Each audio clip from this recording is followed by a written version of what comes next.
पाहत आहोत विश्वविनायक न्यूज, ग्रामीण जनतेचा बुलंद आवाज। उमरगा प्राथमिक आरोग्य केंद्र नाईचाकूर येथे हळदी कुंकवाचा कार्यक्रम संपन्न। डॉक्टर स्वाती चव्हाण यांच्या कल्पनेतून गरोदर मातेला माहिती देण्यात आली।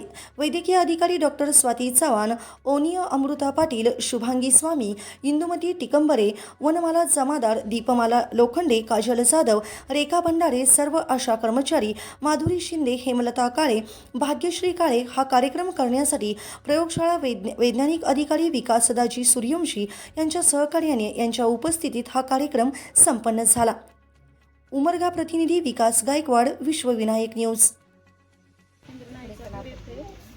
गरोदर मातांच्या तपासणीनिमित्त हळदी कुंकवाचा कार्यक्रम ठेवला होता। त्यामध्ये आम्ही वाण म्हणून गरोदर मातांना आयुर्वेदच्या गोळ्या, फोलिक ॲसिडच्या गोळ्या, कॅल्शियमच्या गोळ्या आणि त्यांच्या पिरियडनुसार त्यांना जे काही इंजेक्शन्स, टीटी म्हणा या गोष्टी, किंवा ज्यांचं रक्त कमी आहे त्यांना आयर्न सप्रोच इंजेक्शन, अशा गोष्टी आज केल्या। ज्यांना आपल्या केंद्रातर्फे 2 सोनोग्राफी फ्री असतात त्यांचे पण चिठ्ठी लिहून आपण त्यांना साई हॉस्पिटल उमरगा येथे पाठवले।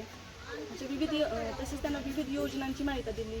प्रधानमंत्री मातृत्व वंदन योजना, JSY, प्रधानमंत्री सुरक्षित मातृत्व अभियान, अशा वेगवेगळ्या त्यांची पोषण, त्यांचा आहार कसा घ्यायला पाहिजे, कोणते रात्रीच्या वेळेला कुठली गोळी खायला पाहिजे, सकाळी कुठली खायला पाहिजे, त्यांचं रुटीन कसं असायला पाहिजे आणि इंजेक्शन्स कोणत्या वेळेला कुठलं घ्यायला पाहिजे, आणि नोंदणी झाल्याबरोबर आपल्या आशाताई आणि ANM यांना लवकरात लवकर भेटून नोंदणी करणं अपेक्षित आहे आणि सोनोग्राफी करून घेणं अपेक्षित आहे।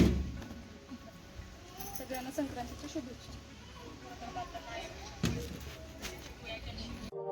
अशाच ताज्या बातम्या पाहण्यासाठी विश्वविनायक न्यूजला लाईक करा, सबस्क्राईब करा आणि बेल आयकॉन प्रेस करा।